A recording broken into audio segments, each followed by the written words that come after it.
Okay, we have one more chapter after this one, and then everything after that would be review.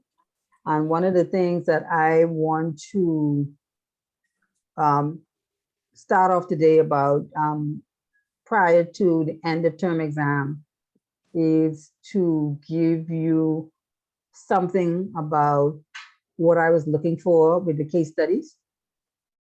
Um, some of you lost marks because you went straight to answering the question. What I was looking for is when you analyze the facts, what was the principle involved? For example, if the case in front of you had something to do with conflict of interest, for example, I would expect that you identify that principle, say what are the main tenets of that principle, and then answer the question that's been asked. So you would have lost marks on your case study if you just jumped to the answering of the question. Because the steps is to analyze the facts. One of the facts was in reference to reputational risk. I would expect it 2 or 3 liners on what reputational risk is and why that is the principle that is being that you have identified is in this particular thing. And then you answer whatever the question asks you. And so be mindful of that when you go into your finals, because you will lose marks if you don't identify the principle that is being breached and say a little something about that principle in and of itself, and then go into answering the question as it proposed to it, so that it is a clear 4-step way of analyzing case studies, as opposed to jumping right to the answer of what the question may or may not be. You get extra points when you then conclude, had something else happened, this could have been avoided. Okay, so that just to give you some background on the case studies. The majority of you did very well with the case studies, but some persons lost marks because they jumped right into, having read the case study, answering the question. I would have done this, or I should have done that, or whatever have you. And there was no discussion or a few sentences about what the principle in and of itself was. Okay, so that's just a heads up. Because your papers are back at this, and they're lodging their notes and their comments and whatever have you. If you haven't done so already, you can speak with Ms. Jane and collect your papers and actually see where you went wrong. On the true false, it was persons. I would say to you to be mindful of whenever there is a always, never, only. It probably is false, because nothing is always the case. And there is no, as it relates to the definitions, that was straightforward. Either you know what it was or you didn't know what it was. But to be mindful of the different styles of ethics, utilitarianism as it relates to the ontological, as it relates to the teleological, where there are cultural relativism. Those definitions you have to know. Fiduciary responsibility, even if you don't know verbatim the definition of that, to understand that it is when something is put in trust. You are as a person is to safeguard assets for the benefit of someone else. That is sufficient. And if you give an example, then that's always also good as well. So as we go to our review, I will give you more insight. I can't say all of it will be on the exam or whatever have you. I'm discussing generally where I saw a lot of you lost marks, and that was because of not following the methodology of analyzing cases, and not reading each sentence very carefully when it came to the true false bit. Okay, and what was expected to be a relatively moderate exam, because it's a midterm and only 6 chapters, was actually covered, you will actually be tested on all 10 chapters going into the midterm. So I wanted to remind you of that. And so spend time actually understanding and knowing how to apply analyzing cases. And I know you know it because you guys would have done it in the case studies that you did, where you had to gather up all your facts first and then say what had happened and what happened, so on and so forth. And then you looked at the outcome. And then some of you actually at the very end added your own comments as relates to what were your impressions of the cases that you chose, and even so much as to why you chose the cases that you chose. And the majority of them were very intricate. I now know, even though I had heard about Hong Kong and Shanghai Bank, I did not connect it with HSBC until recently. And when I did my further research from information that I got from your Dirty Money Netflix program, I saw that that bank would have had not only one case, but at least 3 cases within the last 10 years, and of millions and billions of dollars. And so what that says to me, and the same thing with UBS over the years, that some of these banks have a culture that makes it easy for persons to come in and do some things. And so you see the same names are coming up, the same big bankers around the world are coming up. And financial, no matter how much governance and auditing and whatever else you put into place, people will find a loophole and they will take advantage of it. And you're seeing now more and more that some of the big accounting firms are getting pushback and flack for not doing as good a job as due diligence, because there's ways to do what they call forensic accounting and to test the information that is being actually supplied and to pull out samples of XYZ to test whether or not the information that is presented has been presented. The other thing that I would say to look out for, as you yourself are put in these positions with ethical dilemma, is to look at what is the norm. For example, I remember a few years back, interest rates on investment portfolios and insurance products and whatever else was between 5 to 7%. And then an organization came out and said, oh, we could guarantee 9 to 11. That says something is amiss, because the natural scheme of market forces would suggest 5 to 7. And that's across the board. If somebody then, and of course, they cannot identify what they're doing differently from all the other organizations. Those large, unexplained changes that's above the norm speaks to and should speak to, let me look a little closer, let me look a little deeper, because something is amiss, especially in an environment where you're not the only kid on the block.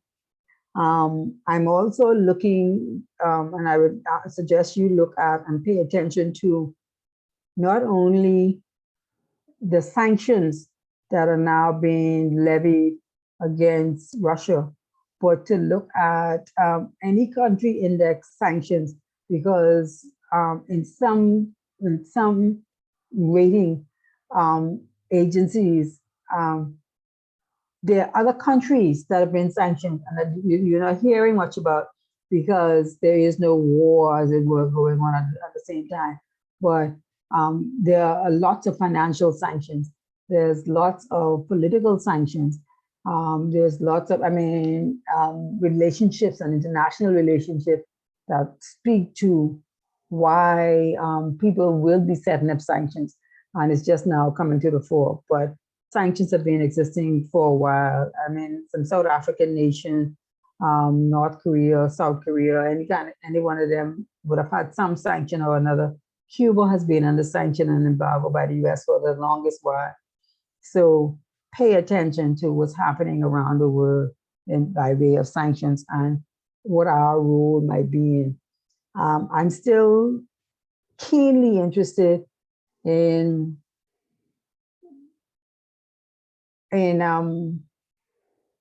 declarations from our central bank on what's been happening in this country unbeknownst to us, the common man on the street, and the numbers and the volumes of monies that has been circulating in a few hands in this country in which we live and which we love. So just pay attention, keep notes of what's happening in the media, find out and see what's happening in these social platforms as it relates to your country and what's happening in the country. And it's interesting that the jewel in the crown, as it were, of the Caribbean is so aligned with so many of the other financial organizations that it'll be hard to detangle all of this going on in our country. The other thing that is also being seen, and I don't know if you've seen any of it recently, but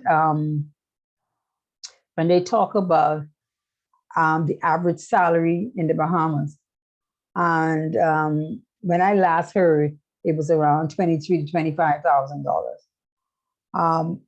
I am convinced that something is amiss because I've seen younger and younger individuals start off with way higher incomes than 25,000. So either we're looking at the majority of the hotel workers in the housekeeping, busboying, and whatever else. We have more of them involved with a few, I mean, pulling down the average. But I'm always, what's the word? Surprised that the national salary is as low as it is. That's my personal take. But those things, as a person in the financial arena, persons understanding how money works and how money is supposed to be the medium of exchange, understanding what are you exchanging your money for and how are you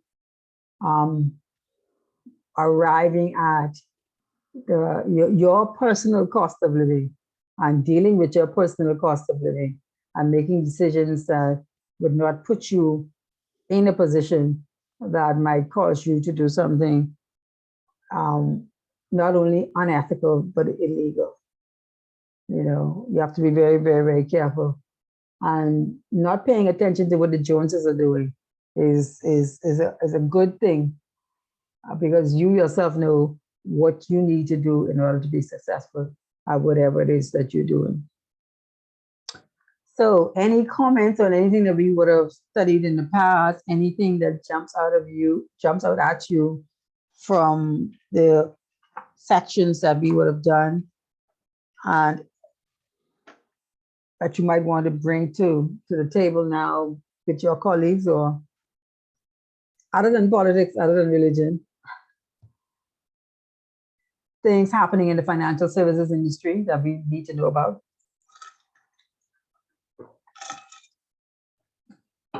I have a question for Kendrick. I'm not sure. Are the credit unions now being regulated by central bank? June 1st, 2015. From then, okay.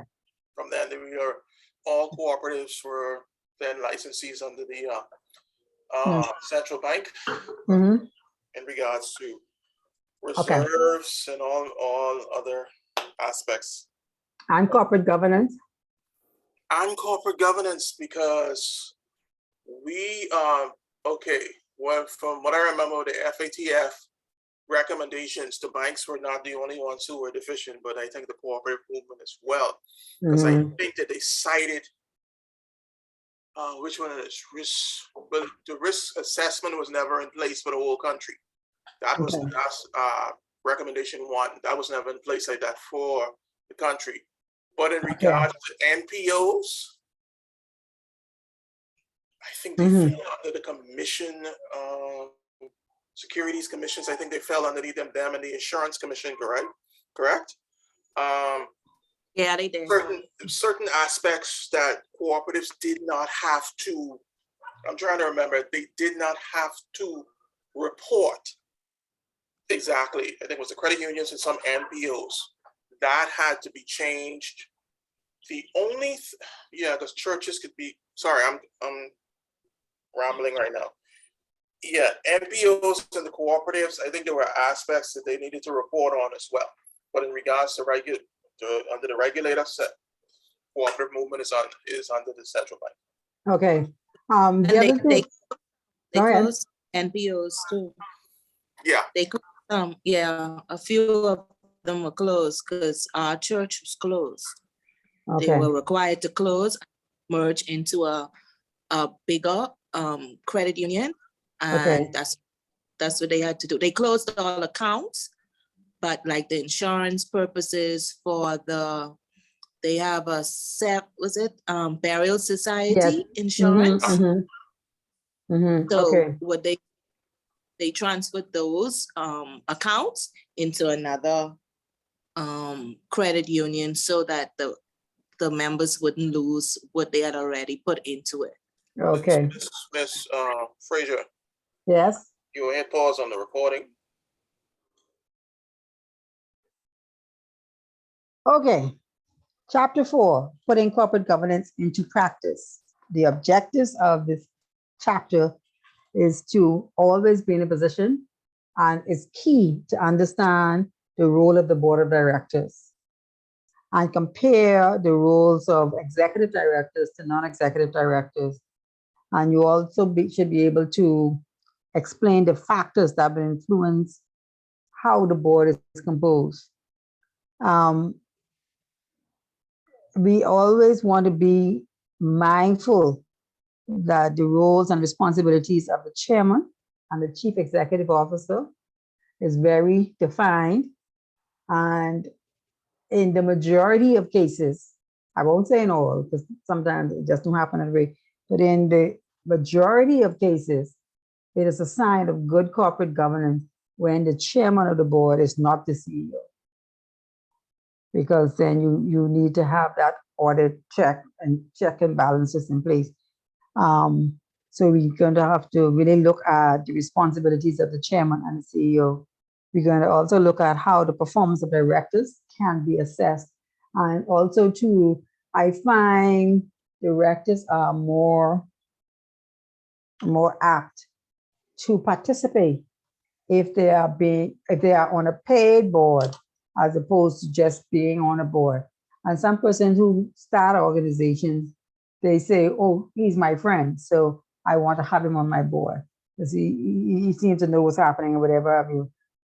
But what they are now suggesting, and it depends on the size of the organization as well, is that there should be somebody with a legal background on the board.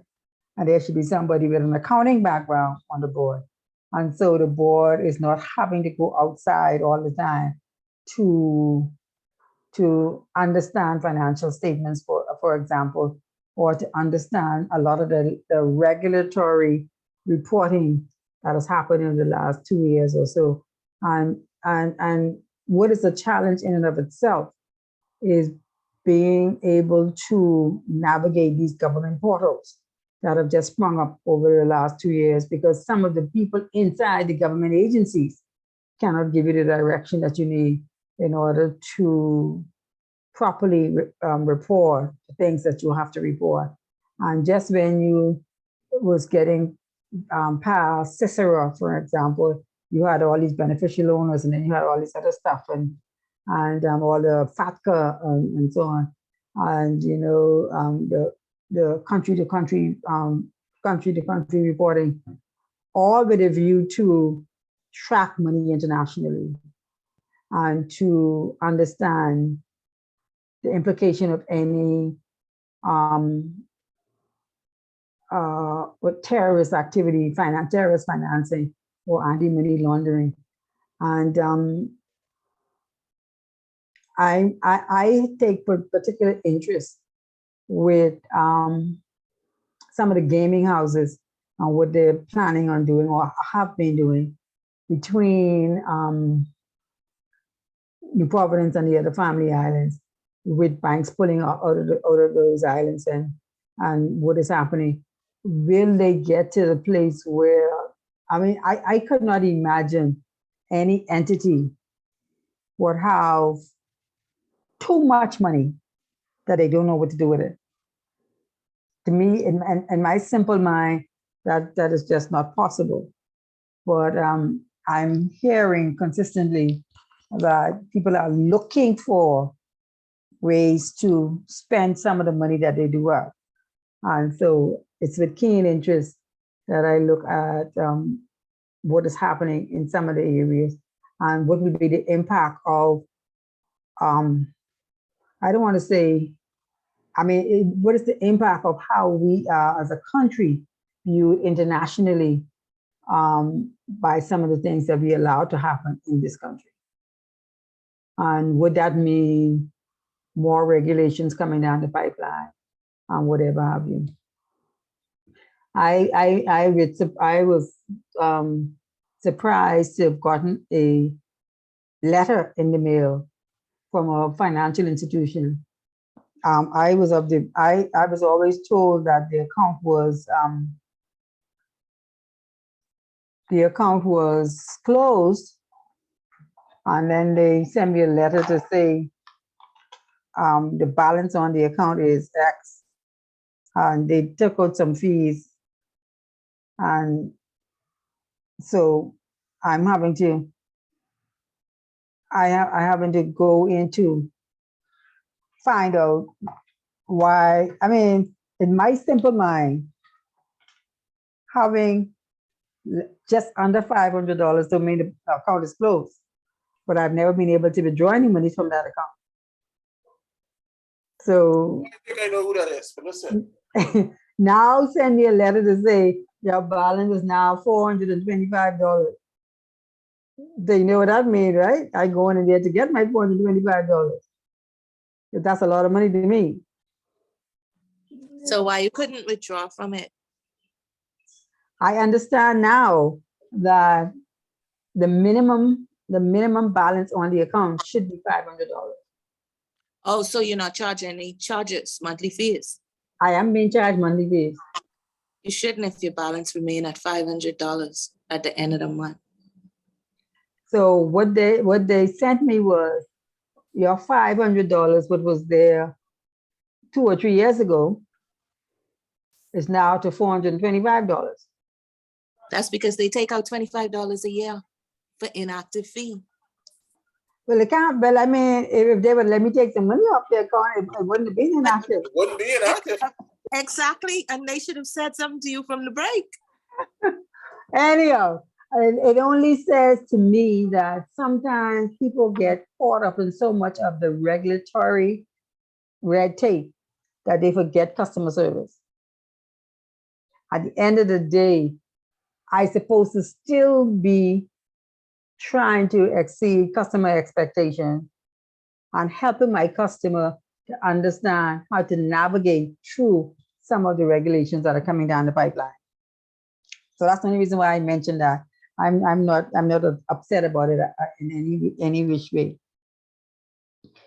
We're also going to look at how the Remuneration Committee and the Remuneration and Nomination Committee actually go about choosing and finding directors. As far as government agencies are concerned, the board of directors have to be approved by cabinet. We're going to look at best practices in relationship to disclosure and communication with shareholders. And we're also going to look at, again, how this the combined code of practices based on corporate governance. And so, generally speaking, we have to put in place a system that will enable those managing the business to be able to review the strategic plans of that business and to make certain that everything is in order according to what you want to have happen. And also to make sure that, did I lose somebody? I think I lost Tamiko. She dropped off. Also to be able to look at the nomination committee and how important it is, their role is, and to examine the function of the standing committee and to see how they set the directors' remuneration packages and the responsibility in order to get remunerated and implementing those packages to the best interest of the company with the personal aspiration of members of the executive team. So it shouldn't be, I'm just sitting on the board to collect money. I should be actually helping to direct the business of the board and with my influence being able to steer the organization in the direction that the company wants to go in. So we have to always look at the duties of the organization to communicate with their shareholders. And this involves complying with the organization and the proper disclosures to be in place, and involves mandatory requirements as set out by the Companies Act, for example, as set out by the financial institution if you're collecting money and those other things like that. So we're going to look at what is appropriate to make these disclosures. So on the bottom of 116, it actually speaks to the role of the board of directors. And the report concludes, when they talk about the combined codes, that deals with directors in general. But the combined code came out of the Higgs report, which considered the role in more detail of directors. And it says that the board should be responsible for promoting the success of the company and providing entrepreneurial leadership at the apex of the organization.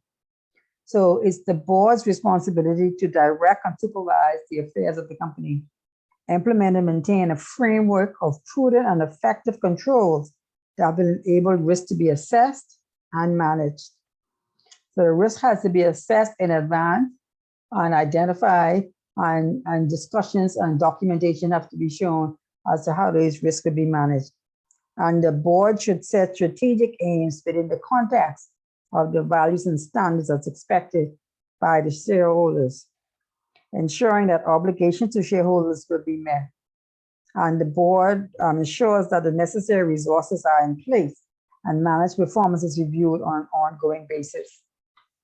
So generally, boards exist for anywhere from 3 to 5 years, usually a term. Some boards, I haven't seen many that only last 1 year, because if you're setting the strategic direction of the organization at a strategic level, it takes about 3 to 5 years for that organization to get to where it needs to go. And so if you're changing the board every year, you cannot be in a position where you can set the stage and see that the monitoring takes place. And so they have to be looking at it for a longer period if you're talking strategic direction. But they must have built-in monitoring and reviews of performances.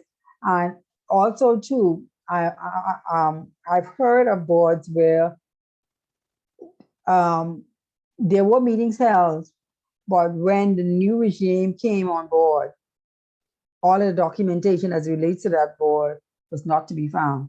So it seems like every turnover, that new board is starting from scratch.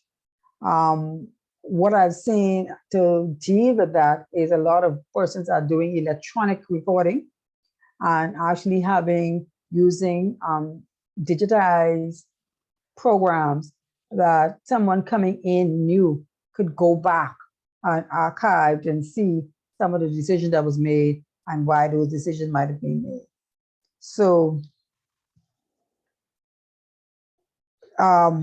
we have to look at these plans on an annual basis. There must be an AGM, and at the AGM, all shareholders should be invited to understand what has happened over the last year. Annual plans must be consistent with the achievement of the longer term objectives. So as it relates to the structure of the board, executive directors, it comes again, mentions again, executive directors are full-time employees of the organization, and their operational duties are dictated by a contract of employment. So executive directors actually work with the organization, and they do have a contract of employment with the organization. Non-executive directors do not have a contract of service and are not employees. But however, all directors are accountable and dictated to by the Companies Act. And it requires them to exercise their powers with reasonable care and skill. And they require them to observance of their fiduciary responsibility, their responsibility to shareholders, as well as to the organization in which they operate.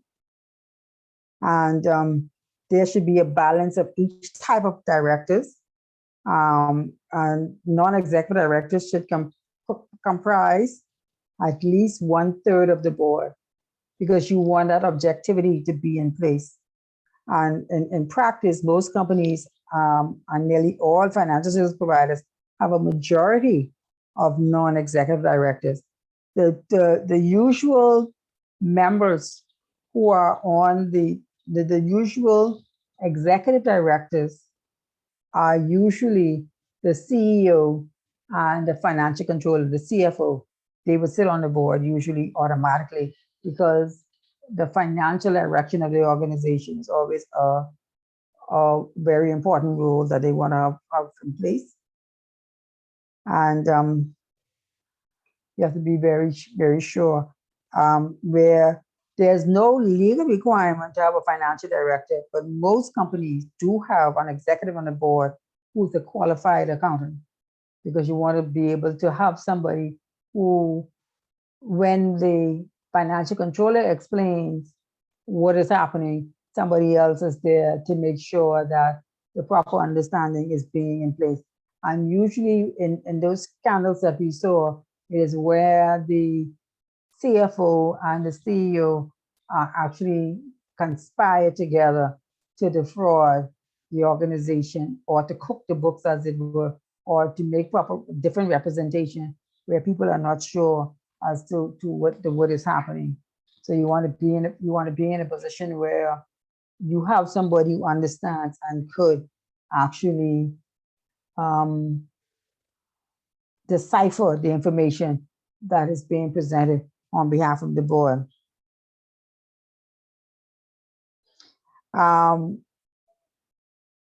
So it is going to be more common in practice that you have a financial person on the board.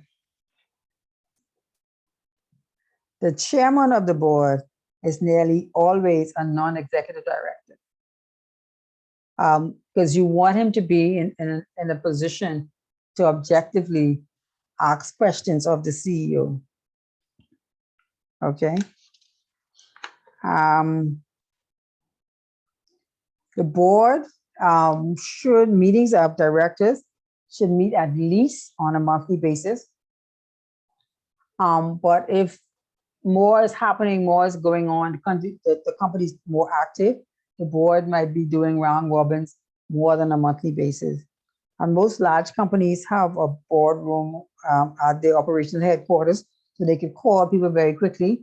And a lot of meetings are now being held by Zoom. So meetings do not have to be in one location or even face-to-face. There's lots of video conferencing and teleconferencing going on now. And non-executive directors sometimes meet independently of the executive directors on a regular basis, so that they could objectively look at what the executive directors are doing, and then make a call as to what can and cannot be done. The meetings usually deal with routine and non-routine business. And the routine business might consist of confirming the minutes of the previous meeting as true and accurate, signing of the minutes by the chairman, dealing with any matters that might come arising out of the minutes or outstanding from previous minutes. And it's always good to have a action list coming out of each meeting, something to say what is to be done by whom and by when. And anything that came out of any other business from the previous meeting should now appear on the agenda of the current meeting. I actually had the director of cooperative say to me, as secretary of one of the cooperative that I'm involved in, to say, it's not a good idea to put any other business on your agenda, because once you do that, you're opening yourself to having another meeting after the meeting. And then you end up spending more time discussing any other business than a lot of the things that's on the agenda. So if it's that important thing that you want to discuss, that person should call in and make sure that it appears on the agenda and is given the appropriate attention, because people take that any other business to discuss any and everything that they want that was on their chest and whatever else, which actually extends the meeting. And I thought that was very interesting, because all of the agendas that I've seen is this AOB, any other business. If it's that important, get it on the agenda, is what her comment was. Ms. Frazier, question. I think I did read where you should give the shareholders the ability to, or individuals, the leeway to put AOB on the formal agenda, because it may be something that needs to be addressed. So her thing was, if it was something that needs to be addressed, you didn't just think about it in the meeting. So you were thinking about it before. So all you needed to do as a director, you call up the secretary and have it put on the agenda. Because what happens is, if it's that important, people need to think about their answers in advance than having to answer it in the meeting. So it's a way of getting people more prepared to have a good dialogue than as to put people on the spot. And I don't know if it is a requirement by the Companies Act, as it were, but it is something that should be looked at to assist the board meetings to run more efficiently, is what her comments were. I'm not saying I agree or disagree. I'm just saying there's different train of thoughts as to putting any other business on the agenda. So that's open. And there should be reports from the chairman. There should be reports from the CEO. There should be reports from any standing committees, and reports of key management functions, such as finance or operations. These kinds of things should be on the agenda as the routine course of business of the board and the meeting of the board. And discussions of matters of specific strategic importance. And here in this, on page 120, is speaking of consideration of one-off issues that need to be dealt with at board level. So that is your any other business. And that's what they're suggesting is a part of the routine business. And then they also mention strategic function, that each board meeting should be properly structured with a formal agenda, fundamental decisions affecting the future of the business should be considered by the whole board as a collective executive entity and not confined to discussion by just the executive directors. And anything to do with any new acquisitions or new mergers, any disposal of fixed assets, major investments, those kinds of things should be a part of the board discussion. And then the board should monitor the performance of their chief executive officer and put in place systems for monitoring the performance of the board as a decision-making body and the performance of individual directors. So I've seen also too where board meetings or a lot of the governance of some boards have where if a director misses a certain amount of meetings, that they could be terminated from the board. If they miss a certain amount of meetings without explanation, they could be terminated from the board. I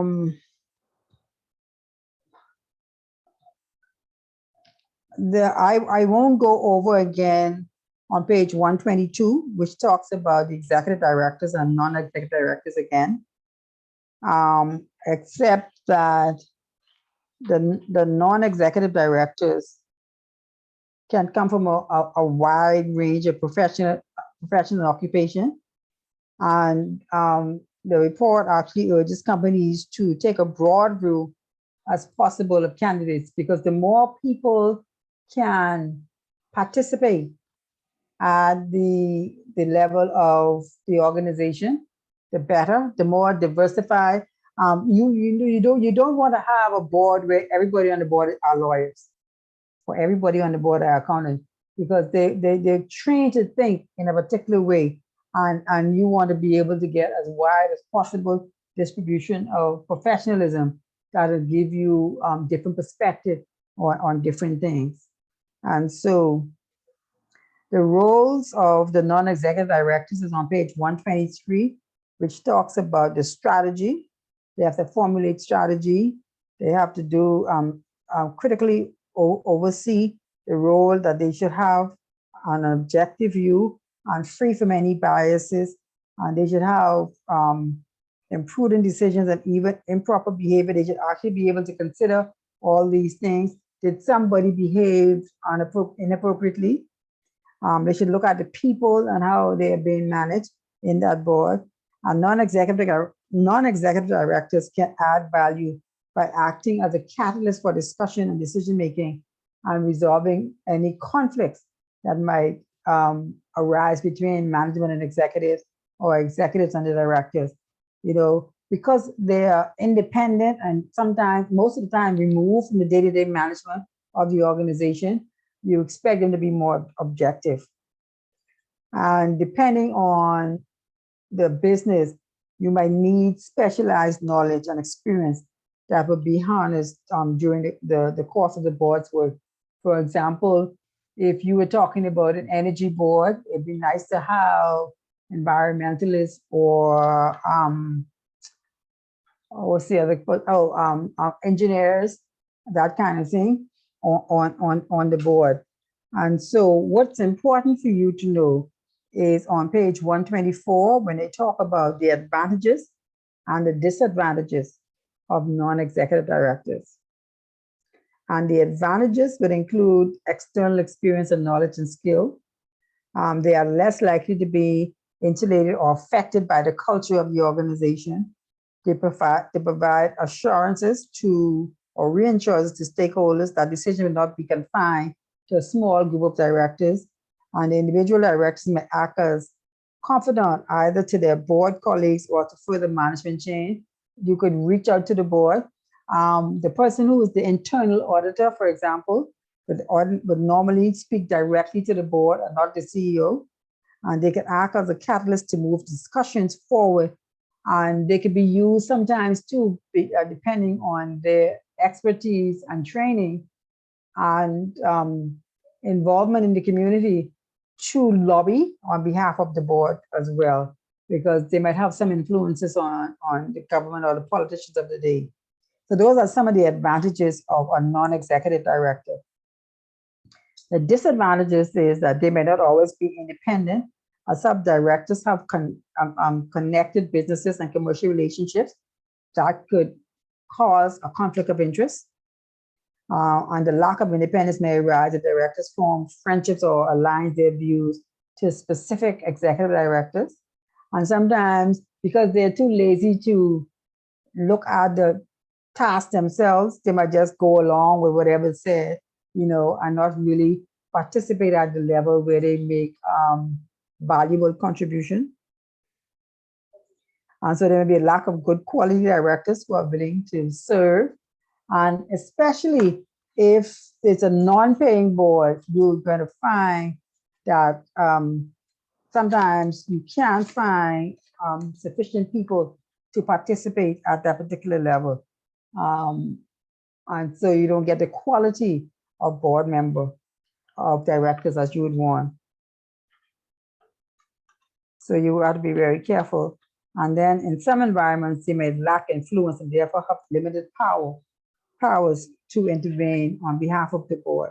So that is I would say, something that you really need to look at, which is, and it continues on page 125.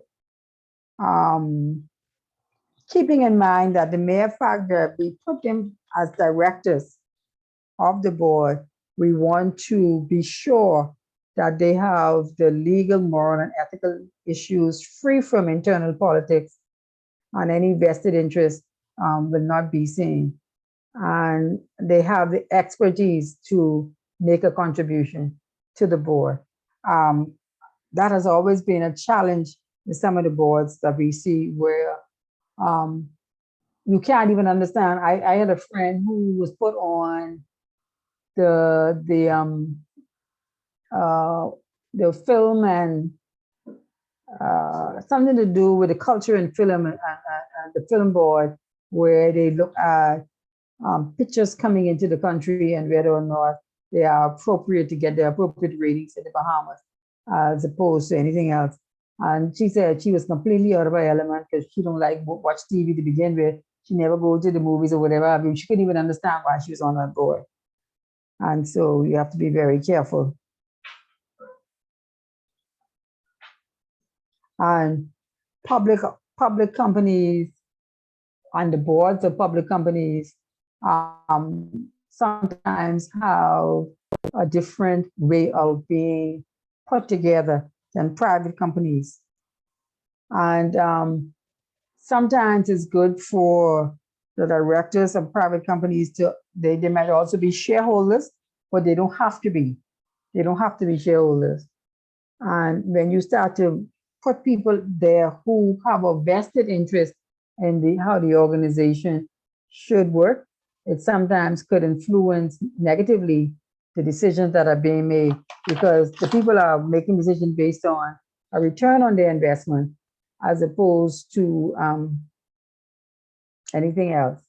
So you have to be very careful that lack of independence should not prevent a person from serving as a director, but any connected interest should be disclosed to the board. And that's one way of getting around the conflict of interest. It should be disclosed to the board and also to the shareholders. And where matters relevant to any connected issue are discussed, that person concerned should be excluded from the discussion and even excluded from the meeting and not be able to vote on the issues to be decided. So it's saying that just because Kendrick worked for teachers and salaried workers and we're deciding whether we should move our money to teachers and salaried workers, and he might be on our board of our company, that doesn't preclude him from being a member of the board. It just says that anything to discuss with the teachers and salaried workers union, credit union, Kendrick will exclude himself from voting on it, and he will exclude himself from the discussion of the decision to move to that environment.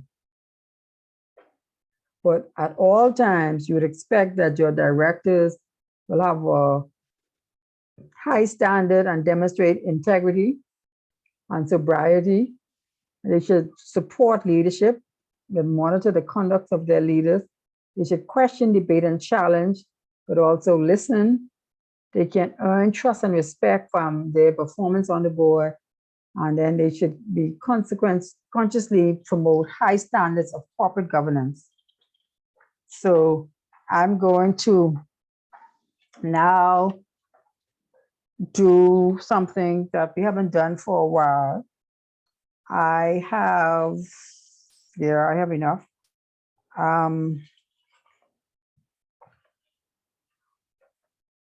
I'm going to put you in a breakout room to discuss 2 cases, and then we can talk about it some more. The first case is on page 126, the Standard Chartered Bank case. And the next case is actually on the let's see,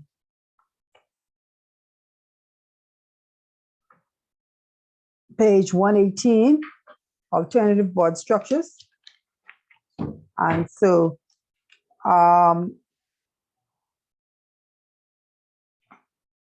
group 1 is going to be the alternative board structure on page 118, and group 2 is going to be the case on page 126, I think it was, yeah, on page 126. Okay, so allow me to put you into the breakout room that I need you to look into.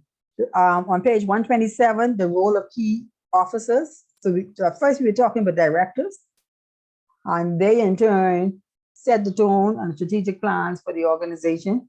And now they have the officers. The officer, the main thing with officers, a distinction can be made between the role of the chairman and the role of the chief executive officer. They've repeated that statement at least 3 times in the same chapter. And that's because that is something that's crucial to corporate governance. Okay? And if you got that question wrong in my exam, I would definitely, I'm not saying it's going to be on the paper, mind you, but if that question was on the report on the exam and you were still saying the CEO and the chairman could be one and the same, I'd be very hurt, because in this one particular chapter, they repeated that same statement, leaving it out by itself in there at least 3 times already. The chairman is the focal position on the board of directors. And in most organizations, the chairman is a non-executive director and has no day-to-day involvement in the running of the business. However, the chairman should remain in touch with the chief executive on a regular basis. And the chairman has a very public role in the sense that he or she will deliver the report of directors to the shareholders and will quite often be a spokesperson when communication with the media.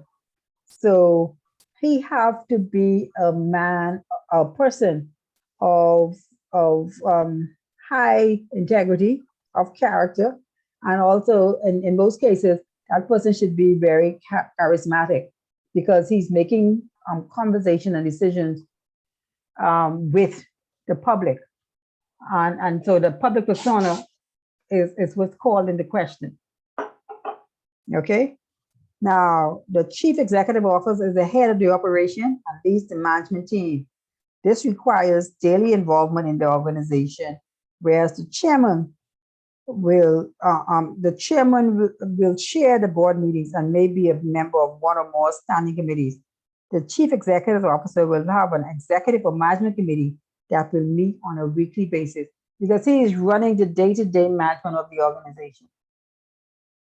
Okay, and then just below that, what's critical of importance is the role of the chairman and the chief executive officer.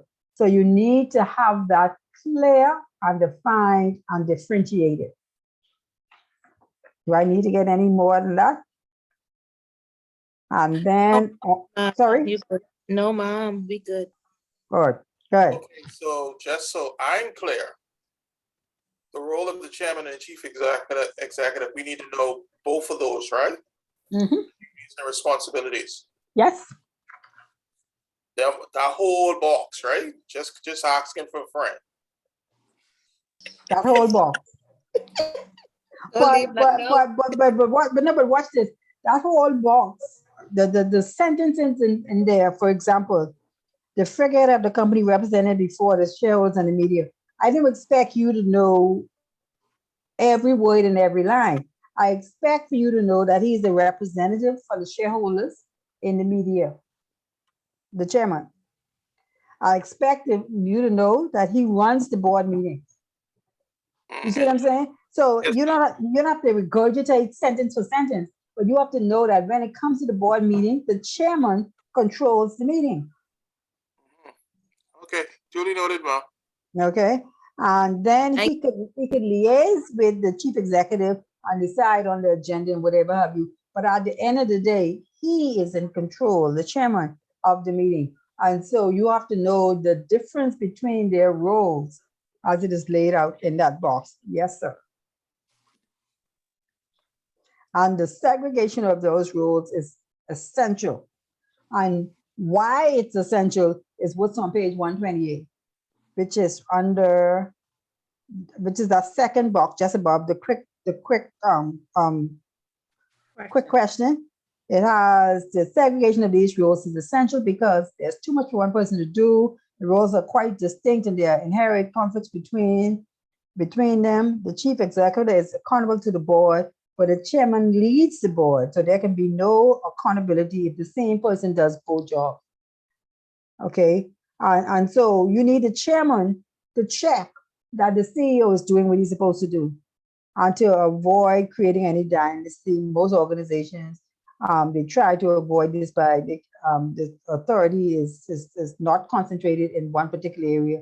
And so like if you have a chairman who's the father and the CEO who's the son, I mean, come on, you know there are going to be some major conflicts and some major issues as it relates to that. So those 5 bullet points there, definitely you need to know. And then the board committees, the different committees, the 4 main committees as set out here: the audit committee, the nomination committee, the remuneration committee, and the risk committee. What these committees are responsible for. Okay. The role of the risk committee is fulfilled by the audit committee, and virtually all financial institutions have a risk committee because all of the things that could impact the organization is what comes under that particular area. And the risk committee may have proportionate more executive directors. None of that is chiseled in stone, but when you look at what their roles are, you're able to see why it made good sense to have non-executive directors or executive directors on these committees. Because mind you now, these committees are committees within the board. They're not subsequent committees outside or external of XYZ. These are committees within the board committees itself. Okay, the nomination committees, the most committees of articles and association that provide for the retirement of directors by rotation. In other words, the directors only serve at a certain later time. And how do you go about vetting the new people who want to be directors on the board, and making sure that they retire at a regular time. And if they are eligible, suppose somebody suggests somebody to be on the board who is a person of ill repute. The nomination committee is the one who's going to deal with disqualifying or not qualifying any suggested person who are nominated on the board. So by the time it comes to the AGM and the election time, they would have already vetted all the persons that would have been nominated. And some people say in their boards that they accept people from the floor, while others say, no, we're not, because we want to be in a position where we would have already done our due diligence on that individual as being nominated. So you need to know the responsibility of the board committees. Okay, And that's what the rest of this chapter is actually about. It goes into the terms of office of the directors. It goes into the nomination committee on page 130. And it's not my intention to go through every page of this chapter, but I think that the critical concern is that it's a lot of reading.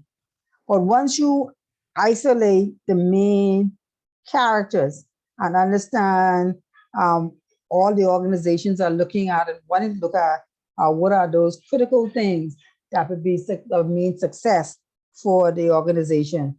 And all the directors, all of the board members are looking at the same thing. So don't worry about whether it came up from the Higgs report or the next report, but just that you're familiar with the way boards are operated, because the combined rules is what I'm looking at. And all of that has now gotten to the place where the rules are combined. Look at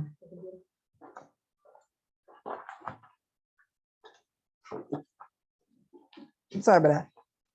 Any questions?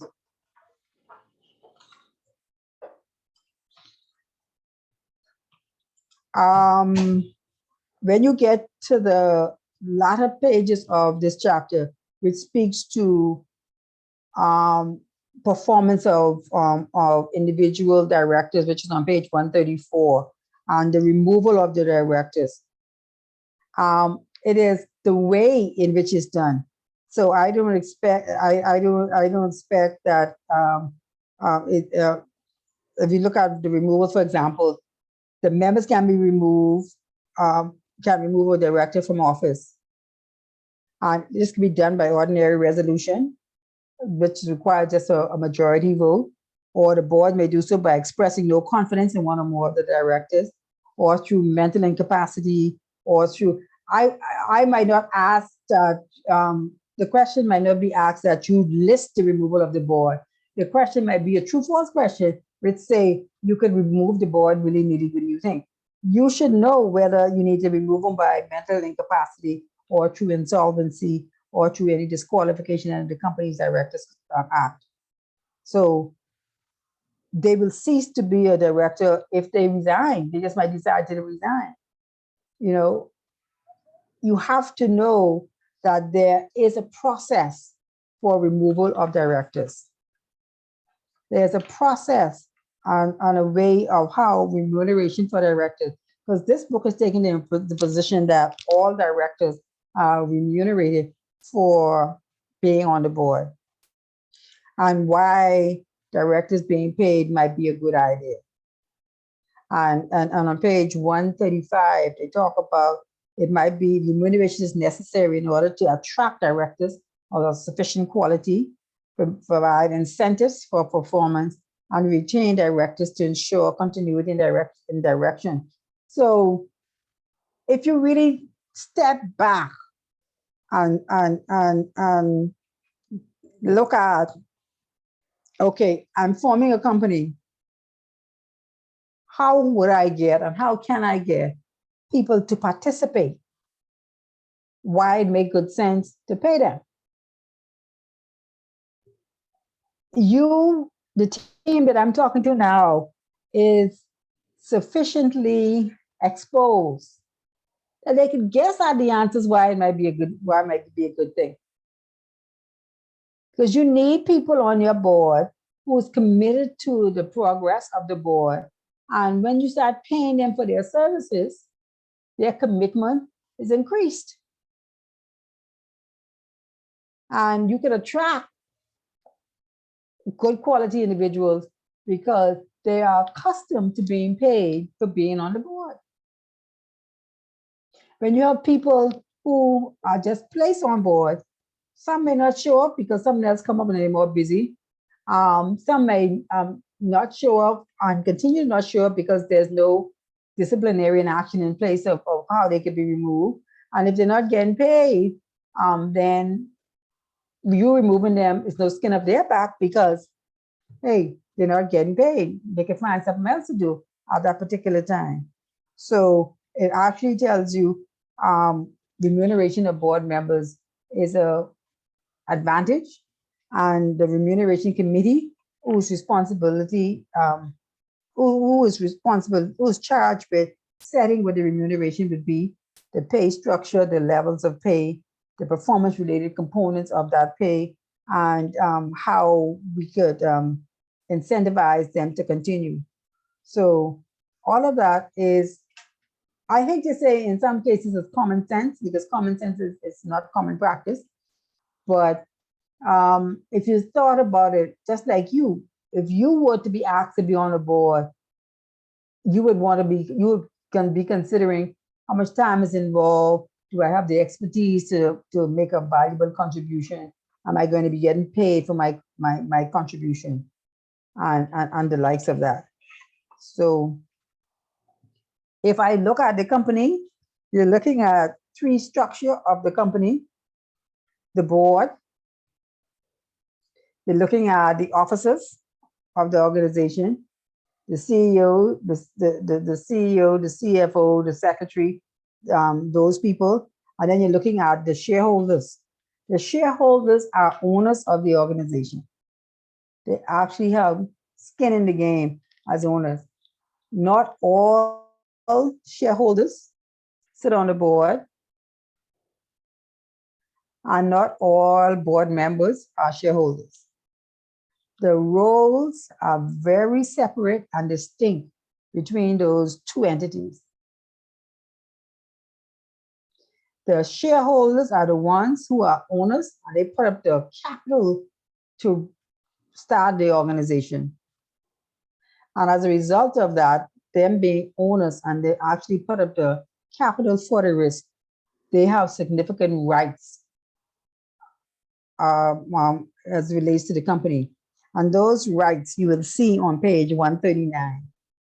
The registration of the ownership of shares, the right to transfer, gift, or bequeath their shares, the right to information, including notice of meetings and sight of the full account. So as shareholders, this information cannot be withheld from you. You cannot say, oh, we had a meeting, but we didn't invite you. They have this right to information, including all the notices of any meetings and the sight of all the full accounts and participation in general meetings and with others to call general meetings. So they need to know what's going on with their money.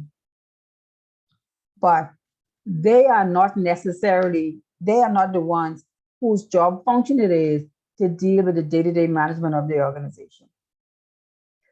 The officers of the organization, the CEO, the CFO, the managers are the ones who involve the day-to-day operation. The board of directors have a fiduciary responsibility to the shareholders and the managers. They're supposed to make sure that things go according to plan, and the shareholders sit back and supposedly will get a proper return on their investment.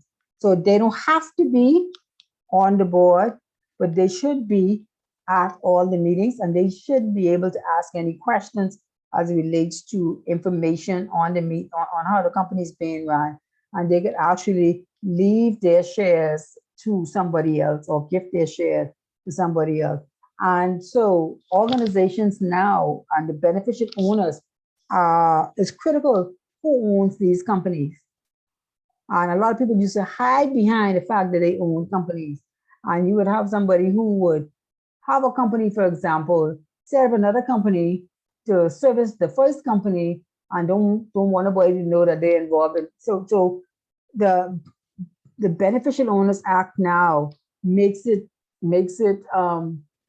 illegal for you not to clearly disclose who are all the owners of all the companies involved and any third-party interest that they might have in other organizations that service the original organization or the main organization. They want the ownership to be transparent and everybody to be in place as to what should and should not be happening.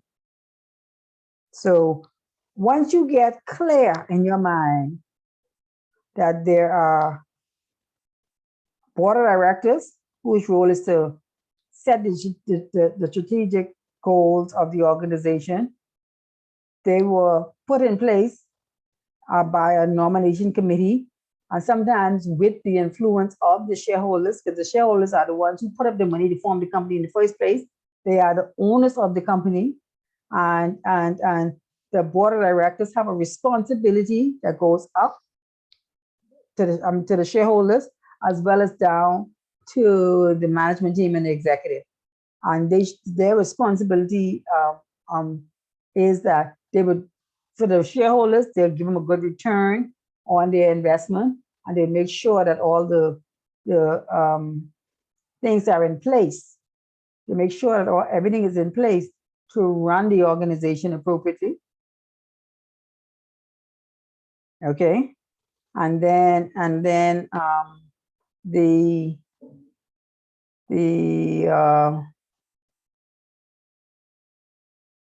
chairman, I'm not the chairman, the chairman is chairman of the board. The CEO is the face of the organization in terms of management of the organization. And we sometimes have where the CEO is trusted in the media because they see it as the person who is running the day-to-day operation. And usually the chairman of the organization is who should speak on behalf of the organization and actually be the voice that people listen to. And you don't want to have all the different board members running to the media and giving their specific position on the organization, because they are not the ones who should be speaking on behalf of the organization. So once you know there's these three different groups and what are their responsibilities and their responsibilities to whom, you would have actually gotten all that need to be gotten from that chapter on corporate governance. And the other bits of what it comes up to is the running of an annual general meeting. What are the notices time? What should be included in the business presentation? What are the substantial issues to be discussed in that environment, and how they can move certain resolutions in their meeting and the adoption of any meetings. So all of that is how in these board meetings that should be have at least one general meeting, annual general meeting once a year, but the monthly board meeting is to make sure that you keep kicking the can down the road to carrying out all the issues that come up in the organization, and to resolve anything that prevents performance of the organization. And what is might be discouraging in how the structure of this chapter is because they haven't set out the three different constituencies. And it might be best to probably write that separately on some notes and actually put the advantages and disadvantages on their roles and just study that. Is that they keep coming back, they keep mixing up the paragraph, because for instance, on page 141, they come back with principle-based disclosure, which takes into account the principle-based approach to organizations and compliance with these principles are set down, but it is set down as it depends on the running of an organization. So everything we're talking about in this particular chapter is how do we govern the business and how business is governed, and what are some of the things that are put in place to make sure there's transparency, there is performance indicators as to people knowing and understanding how the company is performing before you get into a place where you're going downstream and you're losing money. And the reports that you're getting, you should be in a position where you can challenge and check out the due diligence in those reports. So any questions so far? Does that help you to kind of look at how to wade through some of the fluff in this particular chapter? Yes, ma'am. A Okay. lot. Yes. Okay, and then on the top of page 141, for example, it says the annual report that should be shared before the annual general meeting. The annual report is this booklet, this form, or this document that is the main form of communication with shareholders. And it should convey a balanced and fair view of the organization. And the report should take the report should state whether the company is compliant with the requirements of codes and should make disclosures of the board of directors, any members, their profiles, executive or non-executive, membership of committee remuneration. So if you say this annual report should disclose on the board of directors, everything related to the board of directors would follow. So you don't have to remember it is the members, the profile, executive or non-executive. It is everything as it relates to the board of directors. And then any internal controls that are in place. And one of the high points of companies now is always the financials. Okay, as a part of the annual report. And then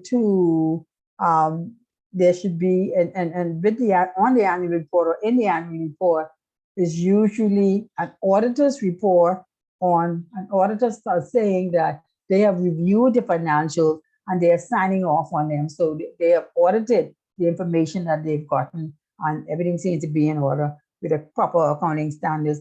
That should be a part of the annual report as well, so that people know that the company is viable. If the company is losing money or there's expecting to be some turbulence ahead, all of that should be recorded in the annual report and discussed at the annual general meeting, with which they normally say the AGM.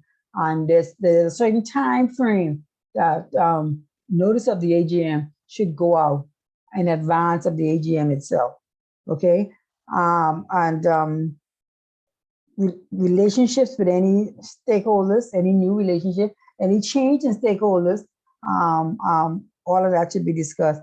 And good disclosure minimize any gaps between information available to directors and that are available to shareholders. So at this time, when you're reporting on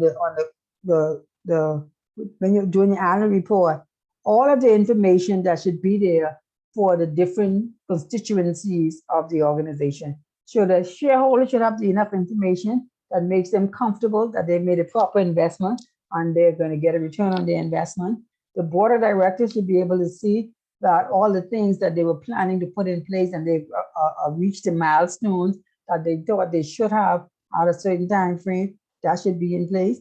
And then the CEO and the CFO and the management team should also be seeing that this is the result of their hard work on a day-to-day basis, having gone through what it is that they need to go through.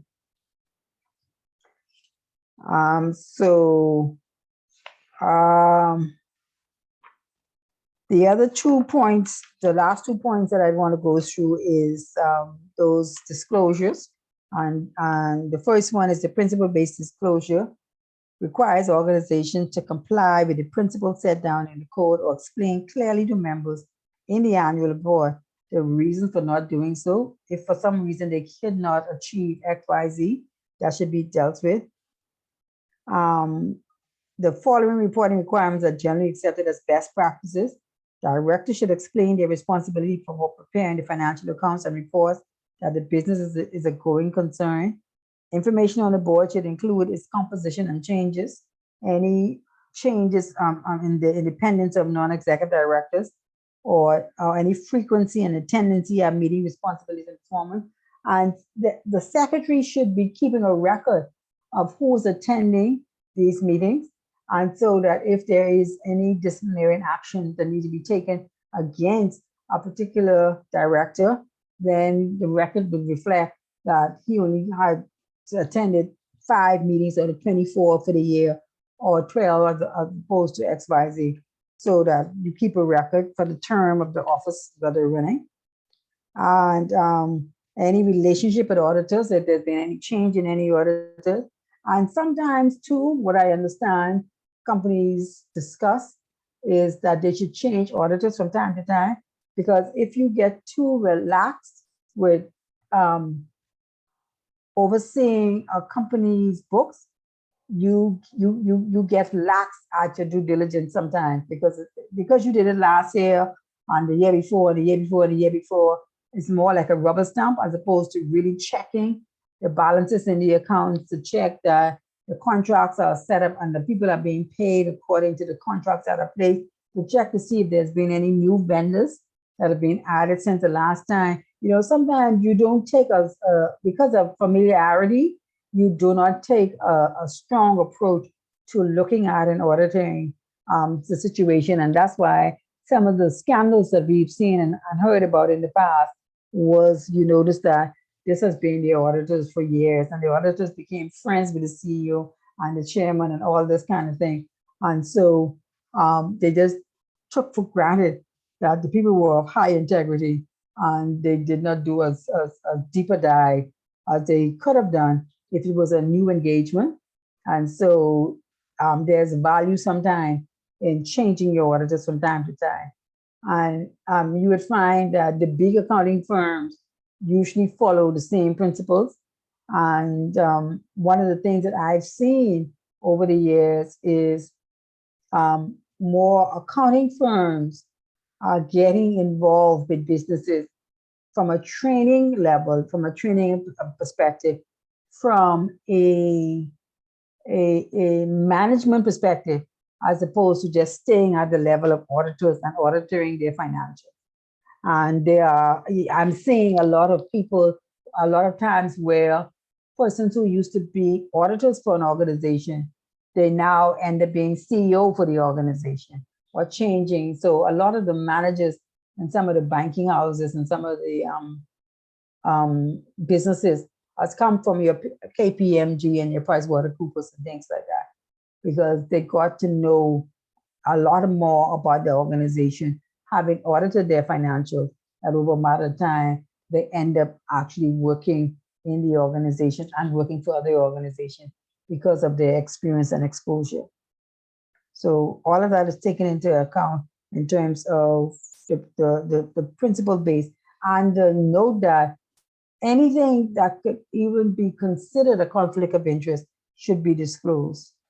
Effectiveness of internal control, statement of relations and dialogue with shareholders, any sustainability report, social transformation, any ethical, safety, health, or environmental policy and practices, operating and financial review, all of that should be included in the disclosure on the annual report.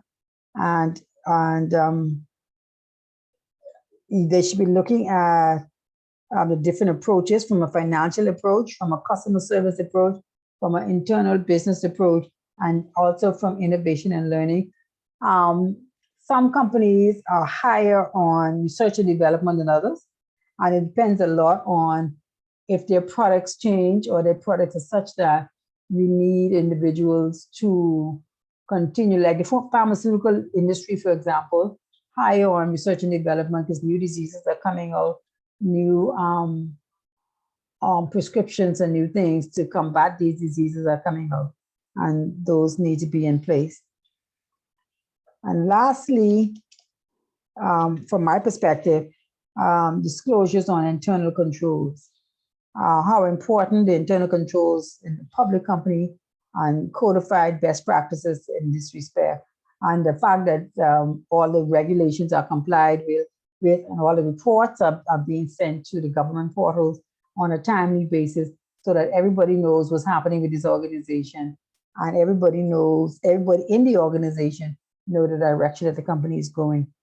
And so in this report, it states that there should be that this should include the following: changes that have occurred since the last risk assessment, the scope of and quality of any monitoring of risk, who's in charge, who's reporting to whom, what at what level is the CEO and the CFO and any CTO, which is the Chief Technical Officer, because a lot of companies are moving towards digital.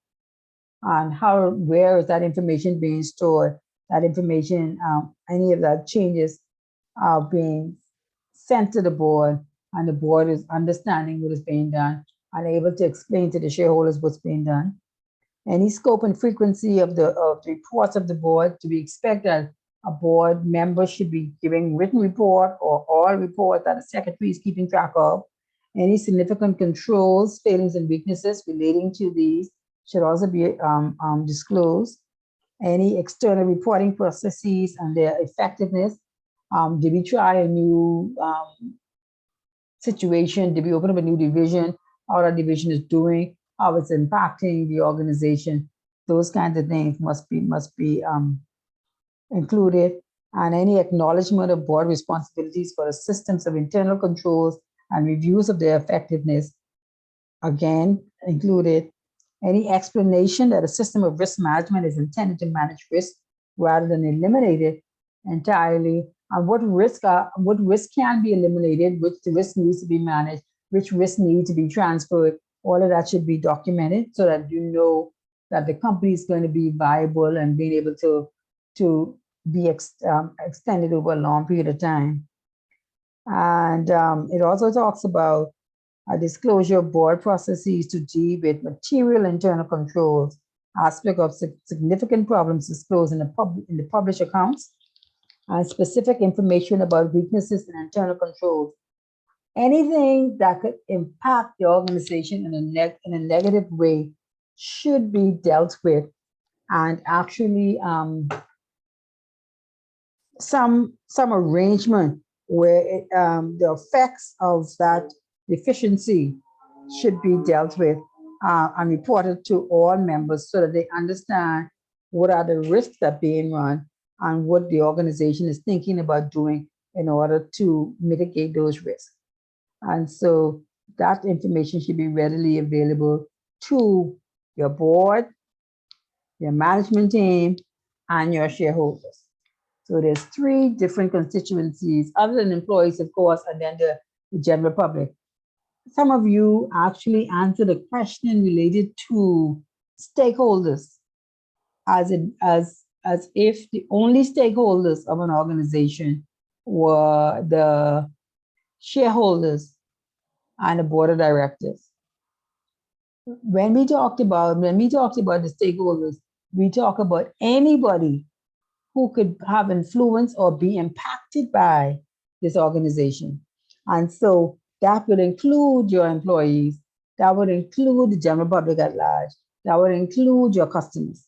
So when it comes to stakeholders, you're not only talking about the shareholders or the board of directors, you're talking about anybody who can be influenced by or influence the organization.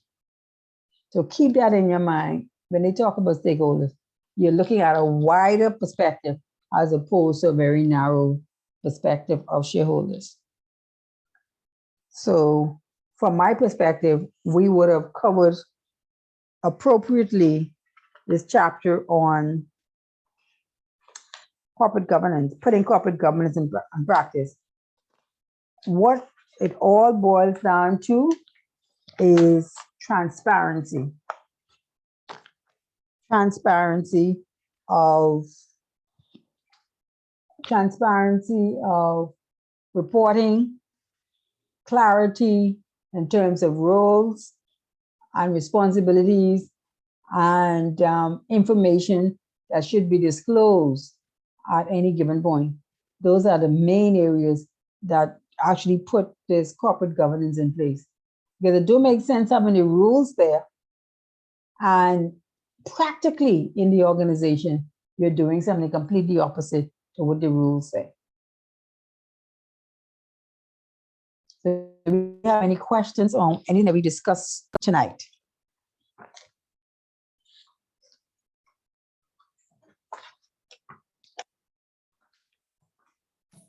It's a lot to sink in. I know. But if you could just answer a question as it relates to those constituencies, you would be well on your way. And the rest of that stuff is fluff. Okay. None of the Granbury, none of the Cadbury, none of the Hades. No, because at the end of the day, the majority of what was said in any one of those reports ended up being a part of a combined code. And that combined code it covers all of that. I'm more concerned with that you are understanding the roles and responsibilities of those different people and how they report and what they report and to whom. The specifics of Higgs, Cransberry, Turnbull, and all the rest of it is neither here nor there because they now have gotten to a combined code which includes all of those reports in a one document, which they call a combined code. And it speaks to the same information in any event. So you would not have to distinguish between what came up out of which report. You're more concerned with what are the responsibilities and the roles of persons in those particular categories of individuals, and what are some of the things that they must ensure is in place for the proper running of an organization. Because corporate governance is really the governing of the organization and governing in relationship to the legal, moral, and ethical way of doing business. Any other questions? No, I'm good. It's just you guys gotta go back over all of these different aspects and spend some time with them. Yeah. I think that's about it. Oh, I also, guys, apparently that class effective presentation hasn't started. As you had to check with Miguel. It hasn't started, so I'll have to call him. Not only to get my paper, but also to find out what's happening. Okay. Well, like I said, from my perspective, next week will be our last class in terms of formal class, where we could get together as a review, and if those of you want to review some of the things before the exam itself, which from the sounds of it, it sounds like you would prefer the Saturday morning as opposed to the Thursday evening, from what I'm getting, but I'm gathering, which then ends up being. Yes, ma'am. Where am I? Next week is the 7th. We'll be completing chapter 5, internal controls. And then the following week, we'll do a review, which is the 14th. And you'll have all a Good Friday and your Easter holiday and whatever else. And you'll have the entire week, beginning the week of the 17th or the 18th, sorry, which is a public holiday. And the exam will be on the 23rd. That's the time frame that I have, unless somebody else objects. I'm good with that. That's So, good. so in essence, you have 2 weeks, 2 weeks for review. The week of the 14th and the week of the 21st. Just before the Good Friday holiday, which is the 14th, and just after that is another. Well, I should say you'll be reviewing on the week of the 14th. The week of the 11th is review. The week of the 18th is review, and you're actually taking the exam on the 23rd. That should be, if you go through your notes and go through what you've highlighted and go through your past exam and see where you fell down during the exam. The good thing is the midterm is only out of 20%. So the maximum you could have gotten, even if you scored 100% on the exam, it would count towards 20% of your final grade. But the finals is going to count as 50. So you want to get down past your methodology of answering the questions. You're going to get to know and understand the major definitions of the different style of ethics and some of the concepts that the major concepts that we discussed in the exam. And then the methodology of approaching the case studies.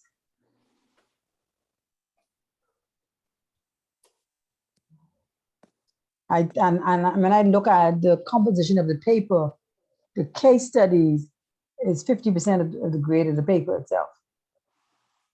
So if you could get that down pat, then you could kind of waffle through the other two sections.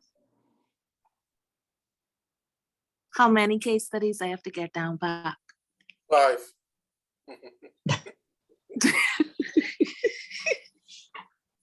I said 5.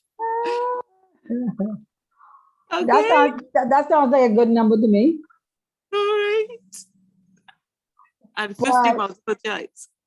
But I think if you, some people might take the approach, let me answer them first to get them out of the way. I can't say what your particular strategy is, but I am convinced that 3 hours is sufficient time to complete the paper. So we having the same setup? 25 true false, 25 short answer, and 50 is the case study. That's how it could be. Same thing. I suspect so. I cannot say. I'm gonna have to look at the speak with the examiner and see if that be. But what I've been asked to say is that the format should be very similar. Okay, ma'am. But the exact competition, Can- they might throw in. Can I have the same? Can I Can you- have the same multiple choice, please? Sorry. Can I have the same multiple choice from the midterm on the final? I can let one of your colleagues answer you. It would be you ain't gonna sue me and cause me to have to pay you. You trying to cause me to do a Will Smith.